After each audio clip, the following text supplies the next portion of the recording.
Okay, so this we're going to use the warp tool to open up the shoe and make it look like paint is coming out. I'll show you an example like this. Okay, so what you're going to need to do is get a picture of a shoe and put it on Photoshop. Now you can tell I've already removed the background, so that's done. So you're going to need to do that.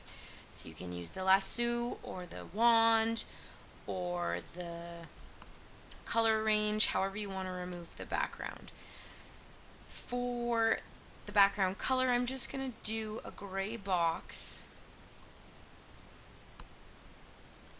I hope I can see that there's still some white there. Okay, so for my background, I just have a gray box. I can make it look a little bit more cool by applying a gradient overlay in my layer style. Okay, so now we're at our shoe. Now we're going to have to split it apart. So we're going to use the pen tool for that.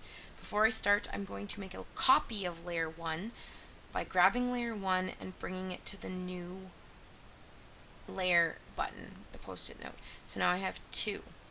I'm just going to hide my bottom layer, but it's there just in case I need it. Okay, so now I need to split this into 2. And I'm going to take the bottom of the shoe and separate it from the top.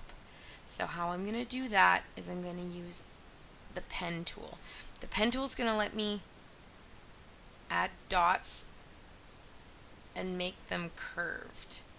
So you can see how you can curve stuff.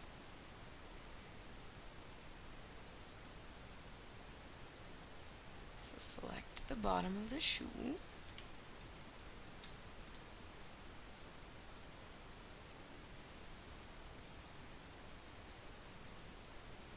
This has got a bit of a shadow to it, so I think we're going to have to fix it.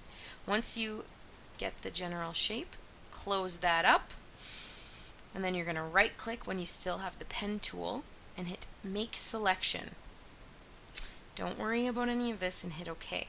So now that it's selected, I want you to go up to the marquee tool, that second one from the top, and click it. When you're on that tool, you can right click and say Layer via Cut. Click that.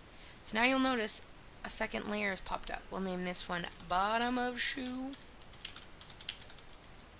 And then layer 1 is the shoe.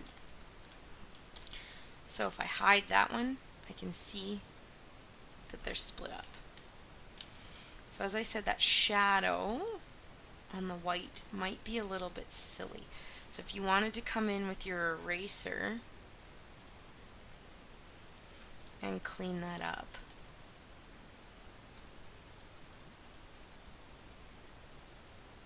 or the lasso tool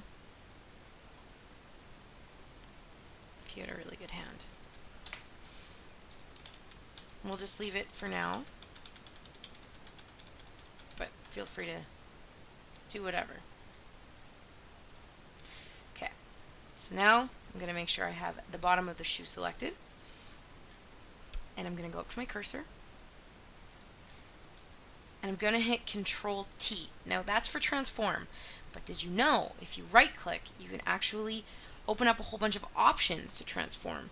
So we are going to warp. So this opens up all these points that I can start grabbing. So I'm going to take this point and bring it down a bit, and then this one, and then this one, and then this one. So it's slowly looking like I'm opening up the shoe. Kind of move it around to make it look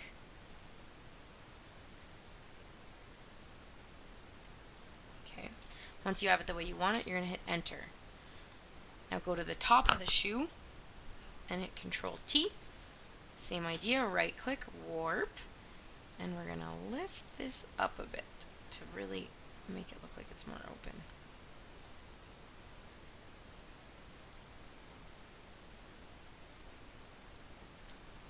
Okay, so now our shoe is open. At this point, like I said, you can hit E for eraser and try to clean up some of those edges. It's up to you. Yeah, I really don't like any of this black down there. But I guess we can worry about that later. depending on our paint splat. So now you are going to Google a picture of a paint splash. Try to find as high as resolution you can. It's hard because a lot of them are watermarked. You can see that little symbol there. Likewise that guy. So find one that is free to use. Sometimes they aren't marked, so it's kind of pointless. I will use, there's a purple one somewhere. Ooh, that one's cool. Ah, watermarked. Always. Always watermarked. Sad day. Okay. So this guy here has no watermark. I'm going to copy image, bring it in. So now, clicking into Photoshop, I'm going to hit Control V for paste. So I'm going to name this layer Paint Splat. Okay, now obviously I don't want any of this white here. So we can use the wand, W for wand, and select the white. Make sure we get all of it. I'm actually going to shift my edge in a little bit so that we for sure get all the white off of it. Okay, Control D for deselect. V for my cursor. Okay, so now I have my paint splat. I'm going to hit Control T to make it a little bit bigger. I don't want to pixelate it though. Okay, now I kind of want it coming out of the shoe. Okay, now once it's this size, I'm actually going to warp this because I want that to look like it's in the shoe. Okay, then I'm going to hit enter. And now we have a paint splat shoe. Now I think it's going to look more successful if you have more paint. You can also add some shadow to that if you wanted. I can see that I didn't erase the edges once I apply the drop shadow, so you can do that after. And now you have a really cool shoe ad or something.